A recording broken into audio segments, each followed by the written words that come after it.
জলের সাথে এখানে এগিয়ে চলে জীবনের গল্প।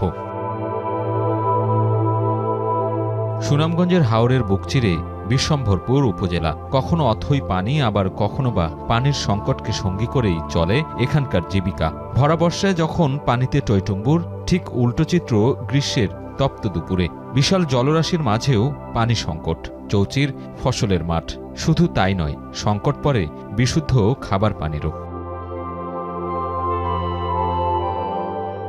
সুপেয় পানি যোগাতে শত শত পরিবারের নিত্যদিনের সংগ্রাম এই অঞ্চলে। প্রতিদিন দীর্ঘ পথ পাড়ি দিয়ে পানি সংগ্রহ যেন নারীদের দৈনন্দিন রুটিন।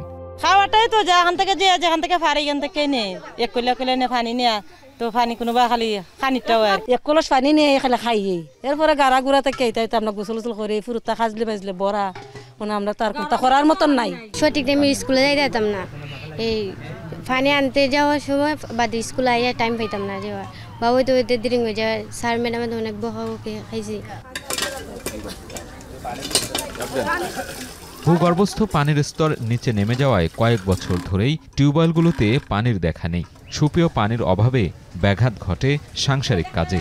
নারীদের ভুগতে হয় চর্মরোগ, ডায়রিয়া সহ নানা শারীরিক সমস্যায়। এমনকি দূর দূরান্তে পানি সংগ্রহে গিয়ে হতে হয় হেনস্থার শিকার।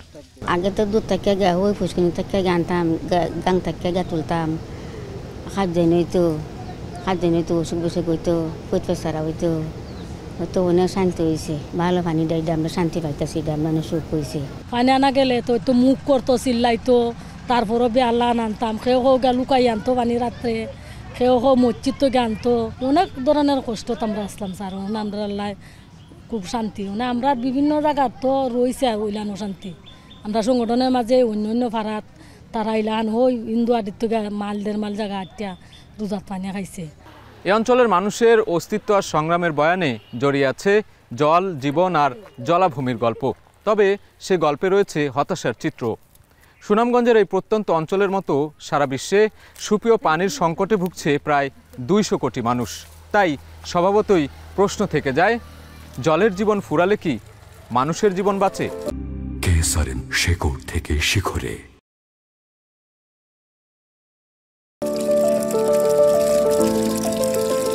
এই অঞ্চলের পানি সংকট দূর করতে সুইডিশ সরকারের অর্থায়নে চলছে কমিউনিটি ভিত্তিক জলবায়ু সহনশীলতা ও নারীর ক্ষমতায়ন কর্মসূচি, যার আওতায় সোলার প্যানেলের সহায়তায় বিশুদ্ধ পানি সরবরাহ করছে বেসরকারি উন্নয়ন সংস্থা মানুষের জন্য ফাউন্ডেশন।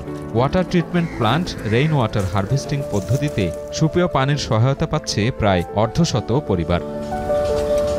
400 ঘরের মতো আছে বর্তমানে। যে আডিটার মাঝে আমরা পাইছি, আমরা খুব একটা শান্তিতে চলাফেরা করতেছি, পানিকে খাইতেছি, খুশি হয়েছি বা আমরা শান্তি হইতেছি। সবাই এই পানির লাগে সুখী হয়েছে। বৃষ্টির সময় তো চাকনি দেয়া কাপড় দেয়া তুইছি, দাঁড়ার মাঝে পানি তুলছি, তুললা করছি, খাইছি, ব্যবহার করছি। এখন তো ডিপের পানি দিয়ে ব্যবহার করি। প্রকল্প কর্মকর্তারা বলছেন, স্থানীয় প্রশাসনের সহায়তায় ভবিষ্যতে আরও বেশি মানুষকে পানির সুবিধা দেওয়ার প্রত্যাশা তাদের। নিরাপদ বা বিশুদ্ধ পানির খুবই অভাব, আর নারী এবং পানি ওতপ্রোতভাবে জড়িত। এইখানে 44টা পরিবারের পাশাপাশি অন্য হাটি থেকেও এখন যোগ হয়েছে আরও 20-25টা পরিবার। টোটালি এখানে 60 থেকে 65টা পরিবার এই বিশুদ্ধ পানির আওতায় আসছে। সুনামগঞ্জ জনস্বাস্থ্য প্রকৌশল অধিদপ্তরের তথ্যমতে জেলার 12টি উপজেলায় সরকারি বেসরকারি পর্যায়ে হস্তচালিত নলকূপ রয়েছে 24,000-এর মতো। তবে পানির স্তর নিচে নেমে যাওয়ায় অকেজো প্রায় 10,000 নলকূপ। সিজনটাতে আপনার জনবল কম পাওয়া যাচ্ছে, আবার আমরা পুরোদমে কাজ শুরু করে দিব। এই তাছাড়াও আমাদের গতানুগতিক যে প্রকল্পগুলো আছে, ওই প্রকল্পগুলো থেকে আপনার রাজস্বর যে টিউবগুলো থাকে, যেগুলো সরকারি সহায়ক চাঁদা প্রদান করে ওনার টিউব নেই, ওগুলোর কাজ চলমান আছে। এটা প্রায় 1040টার মতো। সুপেয় পানির সংকট ঘিরে নারীদের দুর্ভোগ কষ্ট দূরীকরণে বিভিন্ন প্রকল্প পরিচালনা করছে বেসরকারি উন্নয়ন সংস্থাগুলো। তবে দীর্ঘমেয়াদে পানির সংকট ও প্রান্তিক নারীদের স্বাস্থ্য সমস্যা সমাধানে স্থানীয় জনস্বাস্থ্য প্রকৌশল সহ সরকারের সংশ্লিষ্ট মন্ত্রণালয়কে যৌথ প্রয়াসে কাজ করার তাগিদ তাদের। নারীর বিষয়টা খুব বিশেষভাবে আমরা দেখি, কারণ প্রতিনিয়ত নারী মানে যে কোনো ক্রাইসিসের সময় আপনি দেখবেন নারীরাই সবচেয়ে প্রথমে ক্ষতিগ্রস্ত হয়। আমরা যদি একটা মডেল ক্রিয়েট করি যেটা ভালো সাকসেসফুল, সেখানে সরকার সেটা নিয়ে সেটা আরও এক্সপ্যান্ড করবে, আরও ব্যাপকভাবে করবে। জলবায়ু পরিবর্তনজনিত কারণে প্রান্তিক অঞ্চলের পানি সংকটের প্রভাব পড়ছে নারীদের ওপর। সমাধানে শুধু প্রকল্প ভিত্তিক নয়, বরং স্থায়ী বন্দোবস্তের দাবি প্রান্তজনদের। সাজিদ আরাফাত, এখন সুনামগঞ্জ।